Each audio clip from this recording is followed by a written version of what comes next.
जी लिखते हैं कि श्लोक का अनुवाद क्या है कि अगर कोई व्यक्ति भगवान का भक्त है तो उसके अंदर स्वयं ही सारे गुण विकसित हो जाते हैं, क्योंकि वो भगवान की भक्ति कर रहा है ना, दैट इज इंपॉर्टेंट। वो सारे गुण उसके अंदर स्वतः आ जाते हैं। लेकिन अगर कोई भगवान की भक्ति नहीं कर रहा है और भौतिक जगत में बहुत वेल सेटल्ड है, बढ़िया जॉब है, सब कुछ परिवार में सब कुछ बढ़िया भी चल रहा है, लेकिन उसको अच्छा नहीं माना जाता, क्योंकि वो तो मन के आधार पर कार्य कर रहा है। लेकिन भगवान के भक्त मन के आधार पर कार्य नहीं करते, वो भगवान की सेवा के लिए कार्य करते हैं, इसलिए उनके अंदर सारे सद्गुण अपने आप आ जाते हैं। कैसे वेल बिहेव किया जाए, कैसे अच्छे से बात किया जाए, किस तरीके से आचरण किया जाए, हमारा व्यवहार कैसा होना चाहिए, ये सारे सद्गुण उसको अपने आप आ जाएंगे अगर वो सिंपल प्योर डिवोशनल सर्विस भगवान की प्रसन्नता के लिए करता है, मिक्स नहीं करता कुछ उसमें।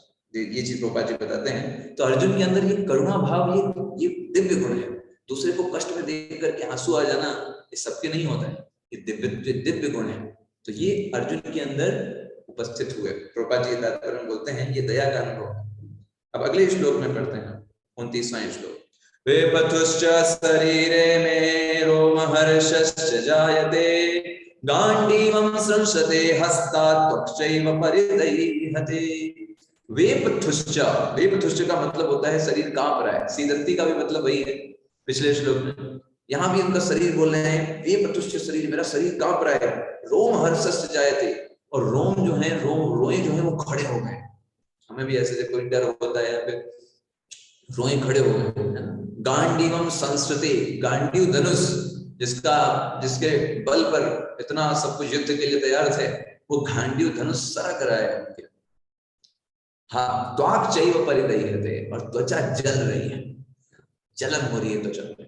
ऐसा लग रहा है कि बस किसी तरीके से खाल अलग हो जाएगी, इतना हीट हो रहा है। तो ये किसके परिणाम होते हैं? जब किसी के अंदर बहुत ज्यादा भय हो, बहुत ज्यादा दुख हो। प्रभुपाद जी तात्पर्य में बताते हैं कि इस प्रकार के कंपन दो प्रकार से ही संभव है। या तो आध्यात्मिक कंपन हो, व्यक्ति स्पिरिचुअल एक्सटेसी में इतना ज्यादा चला जाए, हरि नाम कीर्तन करते हुए और भगवान के बारे में स्मरण करते हुए, गायन करते हुए, जप करते हुए स्पिरिचुअल एक्सटेसी में चला जाए, तो उसको कंपन होने लगता है। ये बहुत उच्च स्तर है भाव का। और दूसरा प्रभुपाद जी लिखते हैं जब कोई व्यक्ति भौतिक परिस्थिति में बहुत डर गया, जैसे कुछ डर के उदाहरण हो सकते हैं। अचानक से आपने बहुत बड़ा सांप देख लिया और आप कमरे में अकेले हैं और सांप भी अकेला है, कमरा बंद है, आप क्या करेंगे? तुरंत हाथ पैर सब कांपने लगेंगे, डर लग जाएगा, रोए खड़े हो जाएंगे, कभी भी वो हमको मार सकता है। तो आध्यात्मिक परमानंद में इस प्रकार का कंपन होता है और उसमें तो आनंद आता है, उसमें कोई भय नहीं होता। लेकिन भौतिक परिस्थिति में जब भय हो, कोई भी कारण हो सकता है, आपको लगे एकदम मृत्यु पड़ोस आ गई है, या फिर डॉक्टर अचानक से आपको बोल दें कि 2 ही दिन बचे हैं आपके पास, इतना भय हो जाएगा हमको। तो ये होता है देहात्म बुद्धि से। जब हम खुद को शरीर मानेंगे तो कोई भी हमको बोलेगा, शरीर को नुकसान पहुंचाना चाहेगा, हम डर जाएंगे, क्योंकि हम अपने आप को शरीर मानते हैं। और शरीर को कोई खत्म करना चाहता है या शरीर को कोई नुकसान पहुंचाना चाहता है, डर जाता है। दैट इज द, ये भय होता है देहात्म बुद्धि का। और अर्जुन को जहां पर भय हो रहा है वो देहात्म बुद्धि से ही जन्म है। प्रभुपाद जी तात्पर्य में लिखते हैं। 30वां श्लोक पढ़ेंगे। न च शक्नोम्यवस्थातुं भ्रमतीव च मे मनः निमित्तानि च पश्यामि विपरीतानि केशव।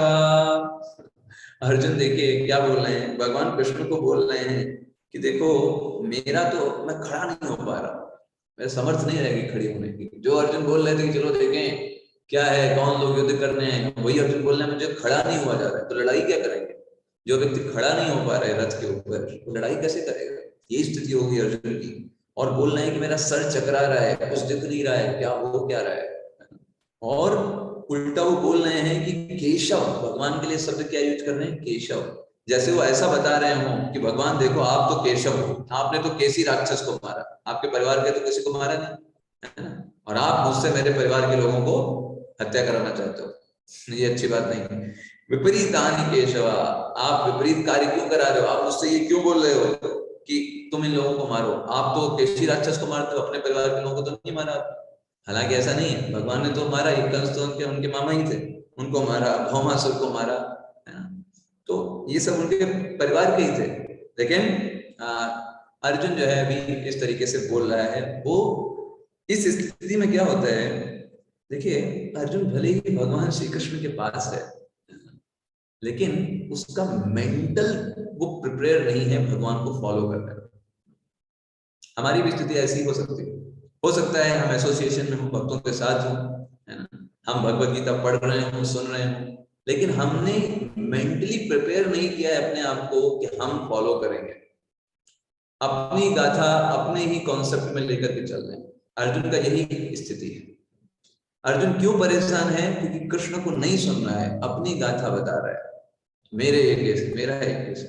जब कृष्ण को सुनेगा तो शांत हो जाएगा। That is a problem. ऐसे ही हम भी भक्तों के बीच में हो सकते हैं, लेकिन अगर हमने ये ठान लिया है कि नहीं, हम तो अपना प्लान हमारा अलग से चलेगा, अर्जुन का भी वो अपना प्लान चला रहा है कि मेरे भाई मेरे मेरे हो, इसीलिए वो परेशान है ना। अब देखिए यहाँ पर प्रभुपाद जी तात्पर्य में लिखते हैं कि जो व्यक्ति जितना ज्यादा भौतिक चीजों में आसक्त रहेगा, उतना ज्यादा वो फंसता चला जाएगा, उतना ज्यादा वो अपने लिए भय को क्रिएट कर रहा है, अपने लिए उतना ही भय क्रिएट कर रहा है। प्रभुपाद जी तात्पर्य में लिखते हैं, प्रभुपाद जी तात्पर्य के लास्ट में लिखते हैं, एक्चुअल में सबका स्वार्थ क्या है? हम भगवान की सेवा करें, ये सबका स्वार्थ है। लेकिन ये लोग जानते ही नहीं है। उनको क्या लगता है, अगर वो इस सेंसेस को प्योर करेंगे, सेंसेस को सेटिस्फाई करेंगे, ये उसमें अपने आप अपना स्वार्थ मानते हैं। ये सबसे बड़ी विडंबना है। सोचिए, हमारा सबसे बड़ा स्वार्थ है कि आत्मा के लिए कार्य करें।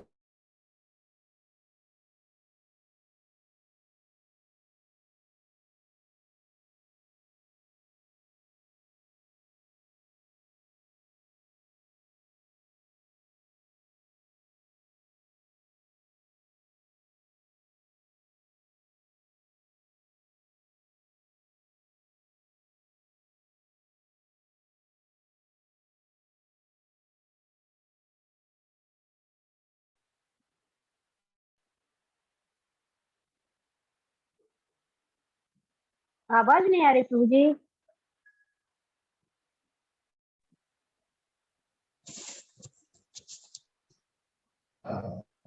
ऐसा होना चाहिए। अब देखिए क्या होता है, यहां से स्टार्ट होता है पहला रीजन अर्जुन का, 31 to 35। ये फर्स्ट रीजन स्टार्ट होता है। अर्जुन बोलता है देखो मुझे क्यों युद्ध नहीं करना है। अच्छा, भगवान कहते हैं अच्छा बताओ भाई। अभी भगवान को तो सुन नहीं रहे, अपनी गाथा बता रहे हैं, ठीक है, भगवान आराम से सुन रहे हैं। देखिए, गुड लिसनिंग भी बहुत जरूरी है। भगवान ने ये नहीं कहा अर्जुन चुप चुप सब बेकार की बातें कर रहे हो, शांत बैठो। भगवान ने कहा तुम बोलो, बोलो तुमको जितना बोलना है, जितना तुम्हारा ज्ञान है वो बताओ, ठीक है, फिर हम बोलेंगे। इसमें एक्टिव लिसनिंग। भगवान ने रोका नहीं अर्जुन को, वो पता था ये सब बेकार की बातें हैं, बेकार के कारण देंगे, और भगवान खुद ही बाद में बताएंगे ये सब बिल्कुल मूर्खता की बातें तुमने की, बाद में खुद ही बोलेंगे। लेकिन भगवान ने टोका नहीं, भगवान ने कहा ठीक है बोलो बोलो जो तुम्हारी समस्या है। अर्जुन अपनी पूरी समस्या बताएगा, ये समस्या वो समस्या ये समस्या वो समस्या। भगवान एक शब्द नहीं बोलेंगे, भगवान बस सुनते रहेंगे। इस चैप्टर में हम देखेंगे भगवान का कोई वाक्य नहीं, अर्जुन बस बताता जा रहा है बताता जा रहा है। तो देखिए ये प्रिंसिपल है, आपको पहले प्रॉब्लम को समझना होगा, तब आप उसका सोल्यूशन बता सकते हो। कई कई बार लोग इतने अधीर हो जाते हैं कि प्रॉब्लम ही नहीं सुनना चाहते। भगवान देखिए प्रॉब्लम पूरा सुन रहे हैं, डिटेल में सुनेंगे, और जितना डिटेल में सुनेंगे उससे ज्यादा डिटेल में फिर आंसर देंगे। Yes, that's the thing. So अभी अर्जुन देखिए पहला कारण बता रहा है, 31 श्लोका से 30 आगे आगे के श्लोका तक बोलेगा। 31 श्लोका में हम देखेंगे वो क्या बोल रहा है। न चाश्रयोनुपश्यामि हत्वा स्वजनमाहवे, न कांक्षे विजयं कृष्ण न च राज्यं सुखानि च। तो इसके पहले वाले श्लोका में जब आप देखेंगे, जो इसका जो ये श्लोका था, पेज नंबर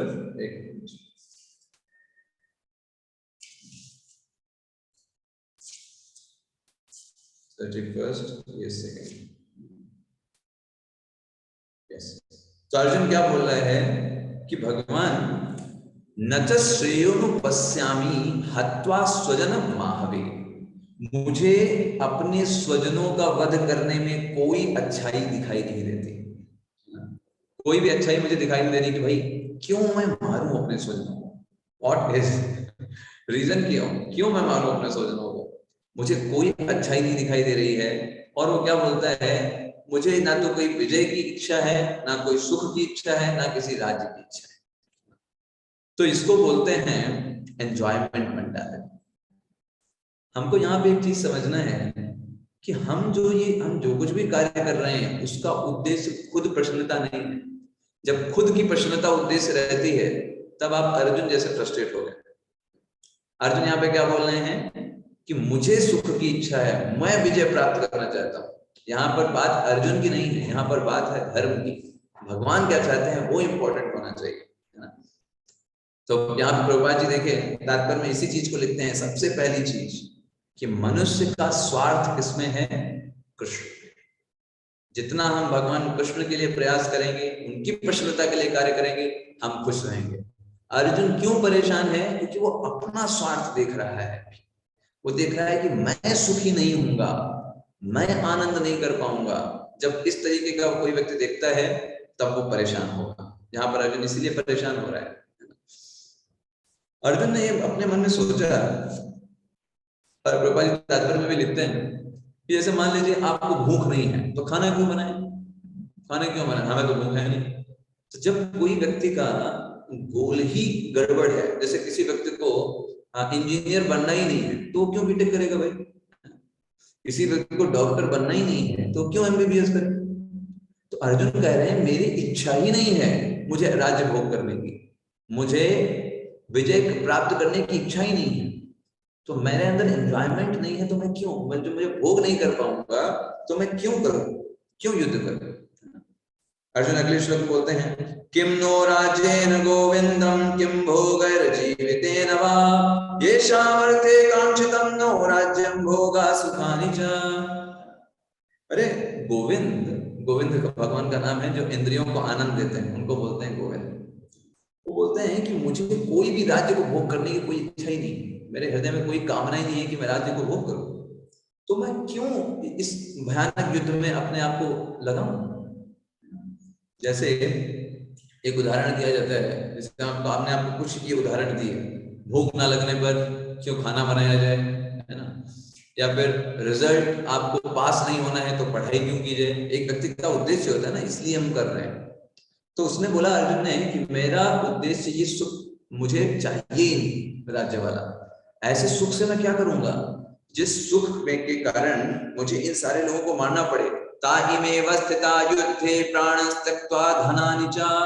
जिस सुख को प्राप्त करने के लिए इन सारे लोगों को मुझे मारना पड़ेगा जो मेरे प्रियजन हैं, ऐसा सुख मुझे नहीं चाहिए। आचार्या पितरा पुत्रास्तथैव च पितामहा मातुला ससुरा पौत्रा शाला संबंधनस्तथा एतान् हन्तुमिच्छामि घृतोऽपि मधुसूदन। भगवान का नाम देखिए, जो जो नाम पुकार रहे हैं उन सबको रिलेट कर सकते हैं। मधुसूदन बोल रहे हैं कि भाई आप तो मधु राक्षस को मारते हो, आप मुझे इन सबको मारने को क्यों बोल रहे हो। अपि त्रैलोक्य राजस्य हेतो किम नु मही कृते निहत्य धार्तराष्ट्राणां का प्रीतिस्य जनार्दन। अर्जुन यहाँ तक बोल रहे हैं कि भाई हम तो युद्ध नहीं करेंगे, भले ये लोग हमको भले मार डाले, हम इन लोगों को नहीं मारेंगे। अरे वो लोग दुर्बुद्धि है, मैं तो दुर्बुद्धि थोड़ा ना हूँ। वो लोग इस छोटे से जमीन के टुकड़े के लिए मरने के लिए तैयार बैठे हैं, लेकिन मैं तो ऐसा लालची लोभी व्यक्ति नहीं हूँ। मुझे एक तुच्छ सुख के लिए मैं इन लोगों की हत्या नहीं करने वाला। वेरी लॉजिकल पॉइंट है, बहुत ही लॉजिकल पॉइंट। आप देखिए एक तरफ दुर्योधन है जो क्या बोल रहा है, एक सुई की जमीन नहीं देंगे अगर जब तक युद्ध नहीं होगा। इसको बोलते हैं अर्थशास्त्र। पैसे के लिए कुछ भी, पैसा मिलना चाहिए चाहे कुछ भी, भाई कोई मारना पड़ेगा, पांडवों को मारना पड़ेगा, चलेगा, कोई दिक्कत नहीं। ये है दुर्योधन मेंटालिटी।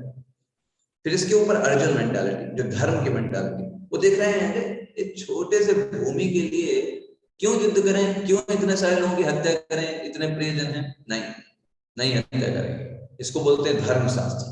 तो पहले अर्थशास्त्र दुर्योधन मेंटालिटी, अर्थशास्त्र के ऊपर है धर्मशास्त्र। धर्मशास्त्र मतलब कि अरे छोड़ो, नहीं करना ऐसा युद्ध जिससे किसी को नुकसान हो, तकलीफ हो, नहीं करना। और इससे भी ऊपर है परोधर्म शास्त्र। परोधर्म मतलब भगवान क्या चाहते हैं। धर्म हो सकता है कुछ, लेकिन भगवान हमसे क्या चाहते हैं। भगवान अर्जुन को निमित्त बनाना चाहते हैं उस पूरे पृथ्वी के अधर्म को जड़ से निकालने के लिए, अधर्म रूपी खरपतवार को निकालने के लिए कृष्ण रूपी किसान जो है वो अर्जुन को निमित्त बनाना चाहता है। Yes, that is a thing.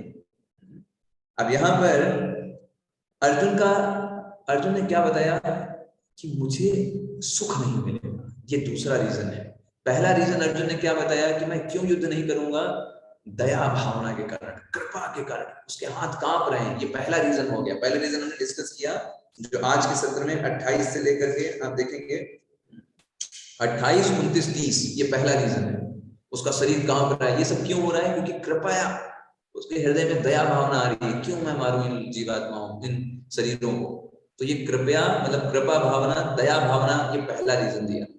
दूसरा रीजन 31 श्लोका से 35 श्लोका तक कि मुझे भोग नहीं मिलेगा, मैं एंजॉय नहीं कर पाऊंगा। जैसे मैं आपको एग्जांपल बताता हूँ कि जैसे लोग जो हैं वो टॉप करना चाहते हैं, लोग जो हैं वो क्लास में, या फिर बच्चे को आप देखिए, बच्चे फर्स्ट रैंक लाना चाहते हैं। तो सोचिए अगर कोई बच्चा फर्स्ट रैंक लेकर के आया है ना, और फर्स्ट रैंक लेकर के घर पे आया, देखा घर पे तो कोई है ही, फ्रेंड से मिलने गया, फ्रेंड तो सारे मर गए, घर पे सारे लोग तो मर गए, तो वो फर्स्ट रैंक किसको दिखाए भाई? वो उसके लिए एंजॉयमेंट क्या था? उसके लिए एंजॉयमेंट था जब घर पे आता और कहता देखो भाई फर्स्ट रैंक आई है, सब कहते वाह क्या बात है, अरे तुम तो छोटे पर से होशियार बच्चे हो। फ्रेंड से जाता, फ्रेंड्स कहते अरे चलो भाई पार्टी दो, और इधर उधर जाता है।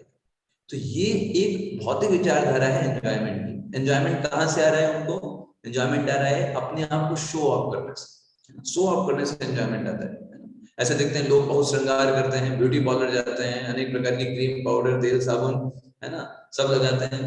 क्या भाई, क्यों? उनको उससे एंजॉयमेंट मिलता है। क्यों, कैसे एंजॉयमेंट मिल रहा है? मान लो कोई बहुत श्रृंगार करे लेकिन कोई आए ही नहीं, उसको कोई देख ही नहीं रहा, तो उसको एंजॉयमेंट नहीं मिल रहा। वो चाहता है कि लोग देखें, है ना, हमारी तारीफ करें।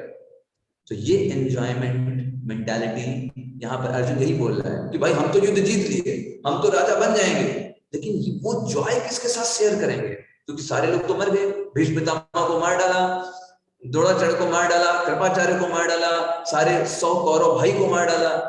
तो 100 उन सारे भाइयों, उन सारे पितामह, उन सारे पुत्र पौत्रों के खून से सनी हुई उस गद्दी पर मैं नहीं बैठूंगा। उस वो गद्दी मेरे लिए आनंद का स्रोत नहीं होगी।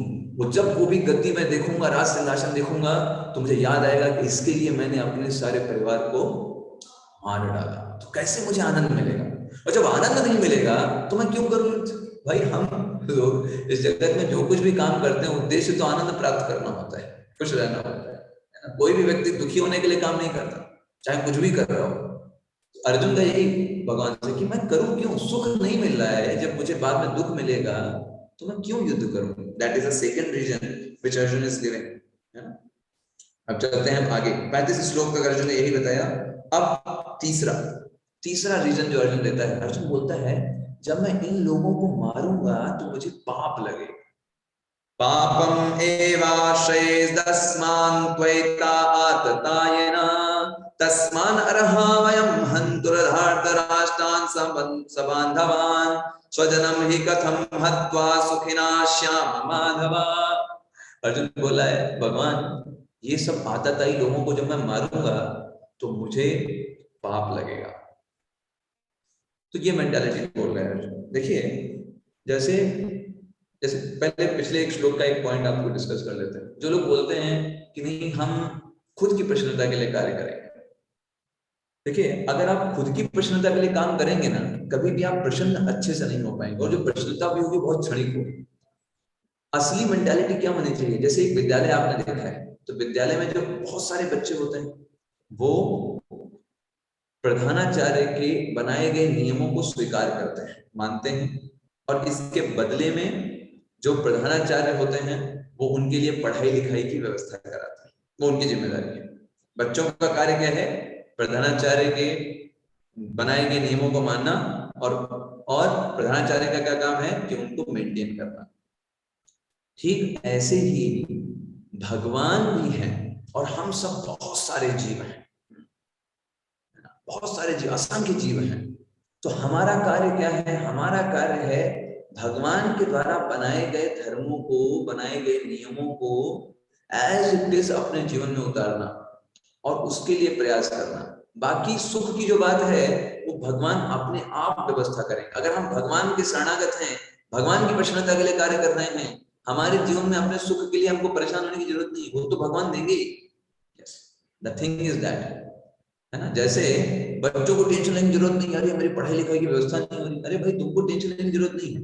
तुमने प्रधानाचार्य, जो प्रधानाचार्य है, प्रिंसिपल है, उसके चीजों को माना, उसके नियमों को माना, तुम क्लास में बैठ रहे हो, तुम्हारे लिए पढ़ाई की व्यवस्था हो जाए। ठीक वैसे ही अगर जो जीव भगवान के नियमों को स्वीकार करते हैं, वो अपने आप जीवन की समृद्धि को प्राप्त कर लेते हैं। उनको कोई एक्स्ट्रा एंडेवर नहीं करना कि भगवान की प्रसन्नता के लिए अलग से काम करें, फिर अपनी प्रसन्नता के लिए अलग से काम करें। Not like that. भगवान की प्रसन्नता में ही उनकी अपनी प्रसन्नता होती है, क्योंकि जड़ में पानी देने से पानी अपने आप सारी शाखाओं में चला जाता है। The thing is that. तो यहाँ पर अर्जुन तीसरा रीजन दे रहा है कि यार मुझे पाप लगेगा, मैं अगर इन लोगों को मारूंगा पाप लगेगा। देखिए इसको बोलते हैं उल्टी बुद्धि। अर्जुन देहात्म बुद्धि के कारण ये सोच रहा है कि इन लोगों को मारने से पाप लगेगा, लेकिन ऐसी बात नहीं है। वो नहीं मारेगा तो पाप लगेगा। क्यों? क्योंकि अर्जुन एक क्षत्रिय है, और क्षत्रिय का कार्य होता है अधर्म का विनाश करना। और अगर योग्य व्यक्ति है वो, तो अर्जुन के पास योग्यता है, वो उन सबको मार सकता है।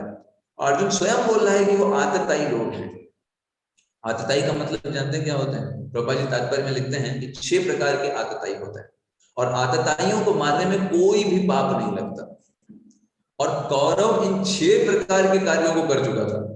कौरव, दुर्योधन पहला आतताई जो विष दे दे, है ना। ऐसा कोई व्यक्ति है जो विष देने वाला हो, उसको मारने में कोई पाप नहीं।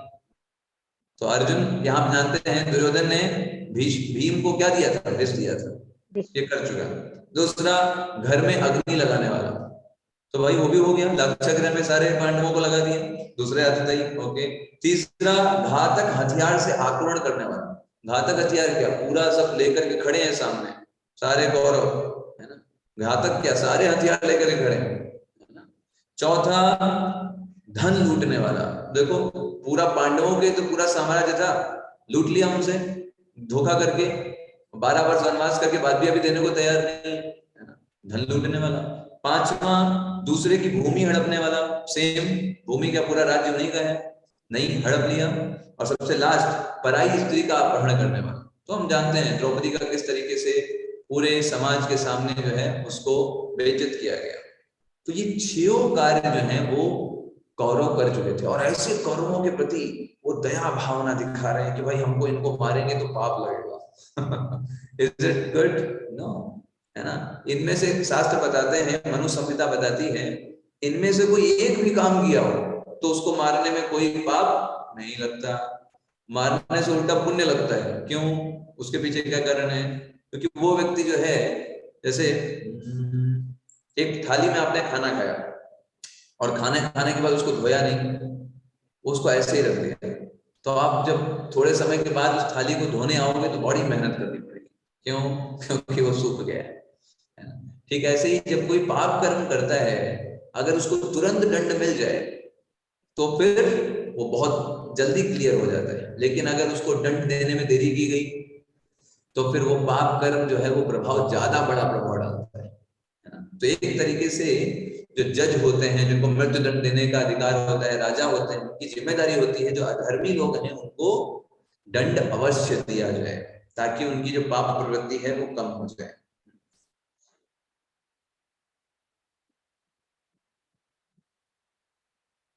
भगवान को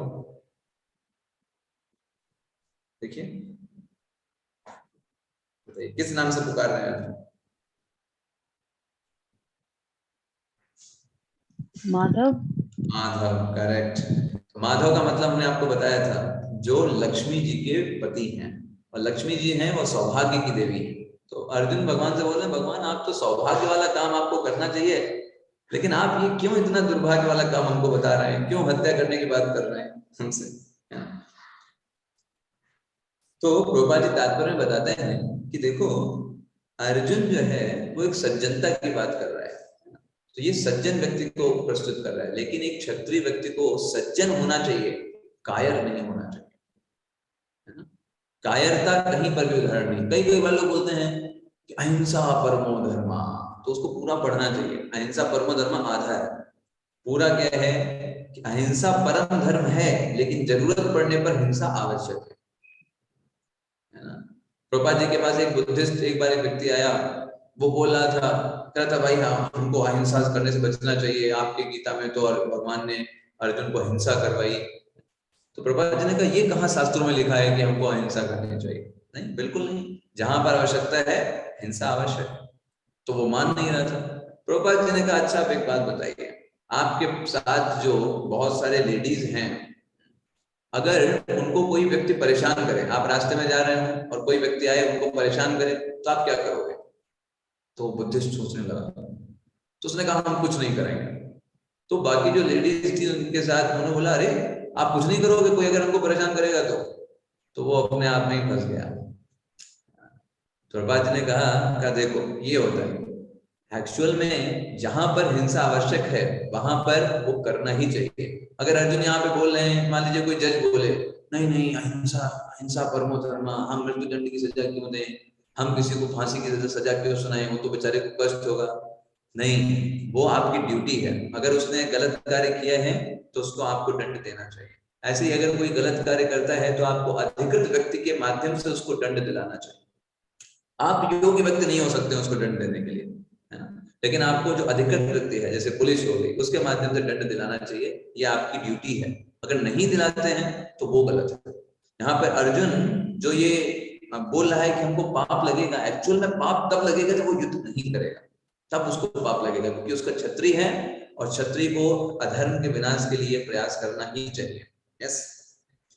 अब अर्जुन आगे रीजन बताता है इसी में, यही यद्यपि ते न पश्यन्ति लोभोपहत चेतसा कुलक्षय कृतं दोषं मित्रदोहे च पातकम् कथं न गेहमस्माभिः पापादस्मान् निवर्तितुं कुलक्षय कृत दोषं प्रपश्यत् जनार्दन। अर्जुन बोल रहा है अरे ये लोग दोष नहीं देख रहे हैं कि पांडवों को मारने में इनको दोष नहीं दिखाई दे रहा, लेकिन मैं तो देख रहा हूं कि मैं इनको मारूंगा तो मुझे कितना पाप लगेगा, है ना। ऐसे करके अर्जुन बोल रहा है कि मैं क्यों पाप कर्म में लगूं, मैं नहीं पाप कर्म में लगूंगा। तो एक्चुअल में पाप क्या है? जब भी आपको कोई ड्यूटी दी गई है, मटेरियल और स्पिरिचुअल, अगर आप उस ड्यूटी को परफॉर्म नहीं करते हो देन दैट इज सिन, पाप कहलाता है। तो चाहे वो भौतिक कार्य हो अध्यात्मिक कार्य, आप जॉब भी जा रहे हैं, अगर जैसे आप मान लीजिए भौतिक कार्य पढ़ाई आप कर रहे हैं, कोई स्टूडेंट हो सकता है, तो अगर उसको जो उसकी जो ड्यूटी है, जो निश्चित पढ़ाई उसको पढ़नी चाहिए, वो अगर नहीं पढ़ रहा है, जो जॉब वो जा रहा है जहां पर उसको जितना सेवा करनी चाहिए जॉब में, जितना सिंसियरिटी करनी चाहिए वो नहीं कर रहा है, तो वो पाप कहलाता है, उससे न होगा और आप भी स्वयं के अंदर गिल्टी फील करेंगे। तो जो जिम्मेदारी हम उठाते हैं उसको अच्छे से निभाना, चाहे वो मटेरियल हो स्पिरिचुअल हो, है ना, तब हमें अपराध फील नहीं होगा, हम हैप्पी रह पाएंगे। इसको बोलते हैं स्विच ऑन स्विच ऑफ। तो ये मेंटालिटी, जब हम बाहर के लोगों के पास जाते हैं, बाहर के लोगों से मिलते हैं जो भक्त नहीं है, तो हमारा बिहेवियर अलग होता है, भक्तों के साथ हमारा बिहेवियर अलग होता है। भक्तों के साथ हम एकदम खुल जाते हैं, हृदयों को खोलते हैं, हृदय की बातें बताते हैं, है ना, क्योंकि उनसे उतना ज्यादा हम हमारी चेतना शुद्ध होगी। और भौतिक लोगों से जितना काम होता है बस उतना काम हो गया कि हाँ भाई हम, क्योंकि आवश्यक था इसलिए हमें करना पड़ा, बस उतना ही हम कार्य करते। तो यहाँ पर अर्जुन अब चौथा कारण बताते हैं 39वें श्लोक में, हम इसको कल भी पढ़ेंगे, जस्ट मैं ओवरव्यू टाइप में इसको लेके चलता हूँ। कुलक्षये प्रणश्यन्ति कुलधर्मान् सनातना धर्मे नष्टे कुलम कृष्णम अधर्मोऽभिभवत्युता। ये 3 श्लोक एकदम कंटिन्यूअस है, एक के बाद एक के बाद एक के बाद। तो अर्जुन ने क्या बताया? कुलक्षये प्रणश्यन्ति, कुल का विनाश हो जाएगा। क्यों? क्योंकि जितने बड़े बड़े लोग हैं उन सबको तो मार डालेंगे, बचेगा कौन? बचेगा सिर्फ युवा युवा लोग, उनको गाइड कौन करेगा? गाइड करने वाला कोई होगा ही नहीं, और जब गाइड करने वाला कोई नहीं होगा तो वो जो मनाया सो करेंगे, अपना स्वतंत्र जीवन जिएंगे, और उसके लिए जिम्मेदार कौन होगा? मैं, क्योंकि मैंने सारे वृद्ध लोगों को मार डाला, और वृद्ध लोगों को मार डालने के कारण जो धर्म है वो खत्म हो जाएगा। आप देखेंगे जिस घर में बड़े बूढ़े लोग रहते हैं तो सब लोग अच्छे से फॉलो करते हैं रूल्स रेगुलेशन, कहते नहीं है ना, इनको है दादाजी है ना, उनको कोई फॉलो करते हैं। लेकिन अगर कोई है ही नहीं तो जो मन में आए सो करेंगे। तो ये बोल रहे हैं धर्मे नष्टे कुलम कृष्ण अधर्मो भी भवद्भिता। कोई बड़ा व्यक्ति नहीं होगा तो अधर्म बढ़ जाएगा। अच्छा, अधर्म बढ़ेगा तो क्या होगा? अधर्माद्भिभावात् कृष्ण प्रदुष्यन्ति कुल स्त्रिया। तो कुल की जो स्त्रियां हैं वो दूषित हो जाएंगी। क्यों? क्योंकि जितने भी जो लोग थे जो उनको गाइड कर सकते थे, जिनके गाइडेंस में वो रह सकते थे, वो सब लोग तो मारे गए। तो सब के सब जो हैं बिना किसी गाइडेंस के स्वतंत्र हो जाएंगे, और जब स्वतंत्र हो जाएंगे तो कोई भी व्यक्ति जो है उनको दूषित कर सकता है।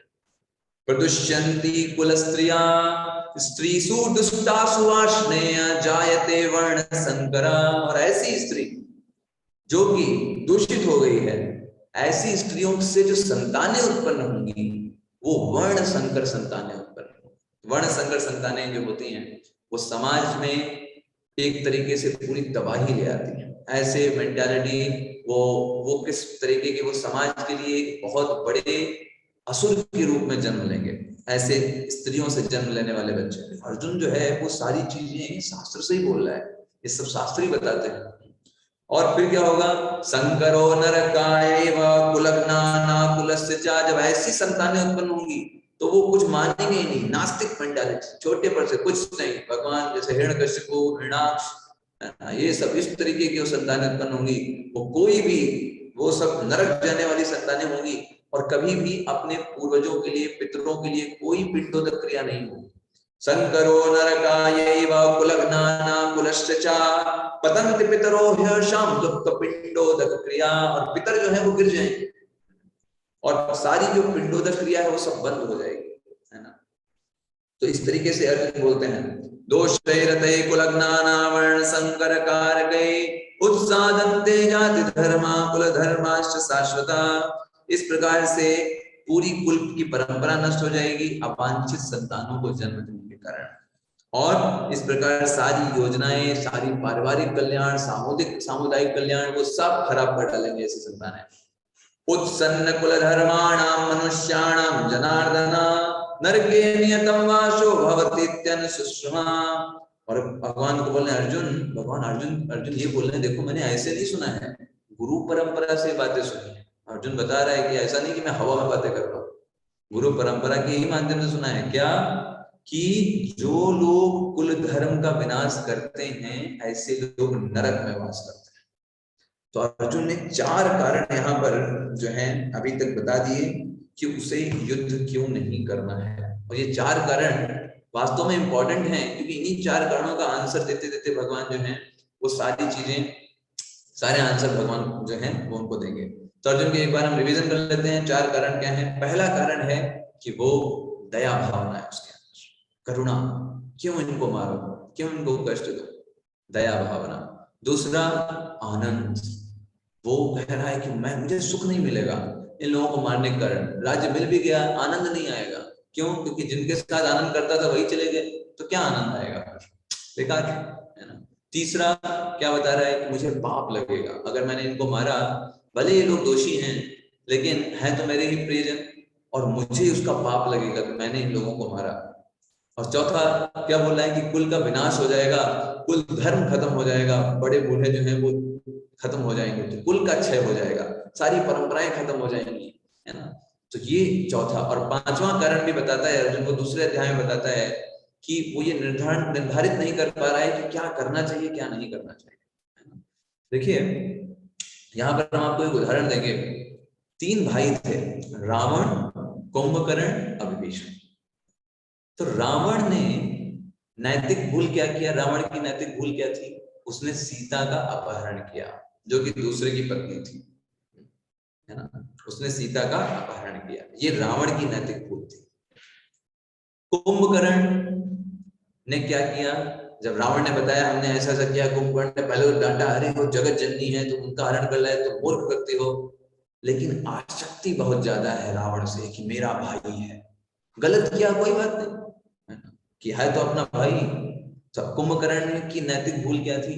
उसने अपने भाई को गलत होने के बावजूद भी सपोर्ट किया, ये कुंभकर्ण की नैतिक भूल थी, जिसके कारण कुंभकर्ण मारा गया। और तीसरे नंबर पर विभीषण है, जो बिल्कुल धार्मिक व्यक्ति है।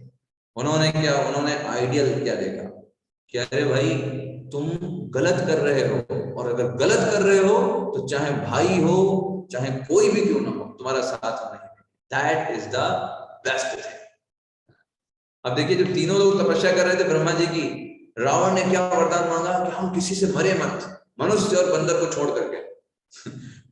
कुंभकर्ण मांगना चाह रहा था कि नित दैरत्तम, मतलब कोई भी देवता हमको मार ना पाए, उसकी बुद्धि फेर दी, उसने मांगा निद्रत्वम, उसमें हमको 6 महीने सोने को मिले। ठीक है, विभीषण के पास पहुंचे तो विभीषण ने क्या मांगा? विभीषण ने मांगा कि हम किसी भी परिस्थिति में, चाहे कितना भी क्राइसिस हो जाए, भगवान के चरण कमल को कभी भूले नहीं, उनके नाम को कभी भूले नहीं, ये हमको वरदान दीजिए। ये विभीषण में डायरेक्ट। तो जो विभीषण ने क्या दिखाया अपने व्यवहार से, अगर गलत है तो फिर उसका साथ नहीं देना है। That is ideal principal.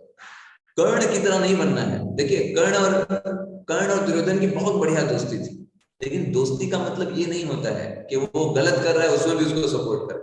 दोस्ती का मतलब होता है अगर गलत है तो उसको समझाएं, जैसे विभीषण ने किया, रावण को समझाया, बहुत प्रेम से समझाया, उसके पैरों में पड़ा, उसके पैर दबाए, कहा आप मेरे प्रिय भाई हैं, मेरे से बड़े हैं, आप तो सब जानते हैं, आपको पता है जगत जननी है सीता माता, और आपकी तो ऑलरेडी इतनी सारी पत्नियां हैं, और इन सबको आप माता को छोड़ करके भगवान राम को दे दीजिए। और भगवान राम बहुत करुणावान है, अगर आप उनको वापस कर देंगे, उनसे क्षमा एक बार मांग लेंगे, भगवान तो तुरंत क्षमा कर देंगे तुमको, वो तुम्हारी तरफ देखेंगे भी नहीं तुम्हारे दोषों के प्रति।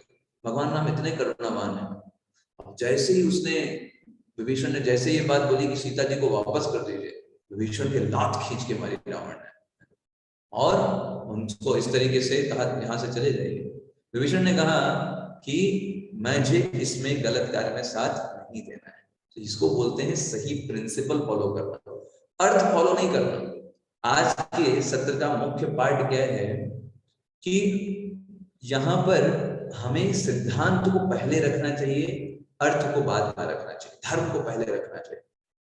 अर्जुन भी ऐसे बोल सकता था ना कि भाई ठीक है, हमको मारने से तो प्रॉपर्टी तो मिल ही रही है ना, लेकिन अर्जुन क्या बोल रहा है? नहीं, ये गलत है। वो अपने धर्म सिद्धांत बता रहा है, हालांकि वो भी गलत है एक स्तर पर, लेकिन वो धर्म सिद्धांतों को आगे रख रहा है। दुर्योधन ऐसा नहीं कर रहा है। दुर्योधन कह रहा है पैसा मिल रहा है ना, प्रॉपर्टी मिल रही है ना, मारो। लेकिन अर्जुन क्या बोल रहे हैं? नहीं, गलत है, मैं नहीं मारूंगा, क्योंकि इसलिए गलत है, इसलिए गलत है। तो धार्मिक सिद्धांतों को आगे रख रहे हैं। दुर्योधन पैसे को आगे रख रहे हैं, और यहाँ पर अर्जुन जो है वो धार्मिक सिद्धांतों को आगे रख रहे हैं, और भगवान परो धार्मिक सिद्धांत को आगे रखे, है ना। यहाँ पर हम देखेंगे, तो आगे सत्र में हम देखेंगे। ठीक है, तो आज हम इतना ही करेंगे, और फिर कल हम विशेष रूप से 39 श्लोक से लेके 41 श्लोक तक जो है स्त्री के ऊपर, स्त्री की गरिमा, क्या स्त्रियों का क्या योगदान है, उसके ऊपर हम कल अगले सत्र में चर्चा करेंगे विशेष रूप से।